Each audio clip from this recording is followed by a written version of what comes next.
স্বামী নতুন বিয়ে করছে, 15 দিনের মাথায় বিদেশ চলে যাচ্ছে। এয়ারপোর্টে আসার পরে এই মেয়ে তার গাড়িতে ওঠে না, অনেক কান্নাকাটি। কারণ ওই সময় 15-20 দিনের বিয়ে, আর এটা বোঝে না তো। হ্যাঁ, অনেক ঘটেছে। এটা ঘটছিল আপনার ডিসেম্বরের লাস্টের দিকে আর কি। আসার সময় কান্নাকাটি করছে, করার পরে হাজবেন্ড তো পাশেই ছিল, অনেক বুঝাইছে যে কান্নাকাটি করার দরকার নাই। মানে ওনার ওয়াইফকে, বউকে বুঝাইছে যে তুমি কান্নাকাটি করে না, যেহেতু আমার বিশের মেয়াদ কম, আমি যাইতেছি, তুমি থাকবে ঠিক না, আমার মা বাবা আছে, আত্মীয় স্বজন, তোমার বাবা মা আছে, সমস্যা নেই। যেহেতু আমি থাকবো না, সমস্যা নেই তোমার, আমি তো কিছুদিন পরে আবার চলে আসবো, যেহেতু বিদেশে আমার টাইম খুবই কম, আমি যাইলে আবার কিছুদিন ভিতরে চলে আসবো। এসে বলে উনি এয়ারপোর্ট পর্যন্ত আসে। এখন এয়ারপোর্টে বিদায় দেওয়ার পরে উনি আর মানতে রাজি না।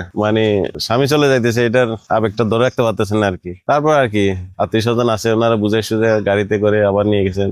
মনে করেন ছেলে অনেকদিন পরে আসছে বাবা মার কাছে, জানুয়ারির প্রথম দিকে ছেলে আসছিল আপনার কাতার থেকে, প্রায় 8-9 বছর পরে আসছে বাবা মার কাছে আসছে। বাবা মা অনেক ওর ছেলে দেখে এয়ারপোর্টে প্ল্যাটফর্মে দৌড়ে গেছে, দৌড়ে যায় জড়াই দিচ্ছে বাবা মা, দৌড়ে যে বাবা 8-9 বছর পরে আসছে ছেলেটা। আসা পরে তো খুশিতে ছেলে মা বাবা দুজনে কান্নাকাটি করে হাসি মুখে আবার ছেলেকে আনিয়ে গাড়িতে নিয়ে সবাই কিনে আত্মীয় স্বজন কিনে বাড়িতে চলে গেছে। বিদেশ থেকে আসার পরে কি কেক যে বিদেশ থেকে যে আসছে, ছেলে হোক ভাই হোক বন্ধু হোক, সবাই চিন্তা করে আমার জন্য কি আনছে জিনিস। তো ওরা গাড়ির সময় প্রায় সময় অনেক যাত্রী আছে কি গাড়িতে, ভাই বন্ধু যারা আছে, ছোট ভাই ধর, ভাই তোর জন্য এই মোবাইলটা আনছি, তোর জন্য এটা আনছি ওইটা আনছি, এটা কিছুটা হইলো গাড়িতে ভাগ করে দেয়। আর যেগুলো লাগেজ টাগেজ সেগুলো বাড়িতে গেলে খুললে আত্মীয় স্বজনকে দেয় আর কি। ছোট বাচ্চা এখন তো আর বোঝে না যে কি জন্য যাচ্ছে। যাওয়ার সময় ছেলে বলে আর কি যে আমার বাবা চলে যাচ্ছে, আরো আর কিছুদিন থাকতে পারতো না, এরকম আছে আপনার।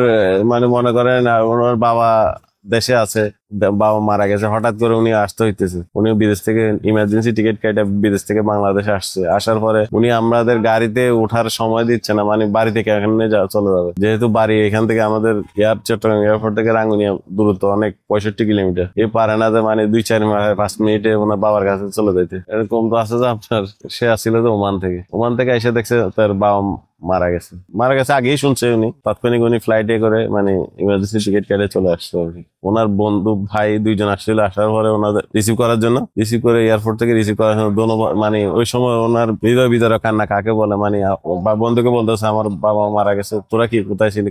তোর এখন মারা গেছে তো করে না, হয়াত যেহেতু নাই, মানুষ তো মরতে হবে। ভাইকে বলতেছে ভাই আমার বাবাকে আমরা দেখবো না? ভাই বলতেছে দেখ কি করবি, এখন যেহেতু হয়াত নাই, বাবারও হয়াত নাই, সে তো মারা গেছে, এখন তো আমাদের তো করার কিছু নেই। 1 মাস আগে মনে হয় আপনার আমি ওইখানে যাত্রী নিতে প্ল্যাটফর্মে গেছি, সবাই গাড়িতে আছে, আত্মীয় স্বজন সবাই আসছে। ওনার গাইড উনি আনছে, যেগুলো আনছে মাল সামানা 3টা গাইড আনছে, 2টা গাইড নিয়ে উনি চলে গেছে, আবার অর্ধেক থেকে আবার ফেরত চলে আসতেছে, আমার গাইড তো আরেকটা আনা হয়নি।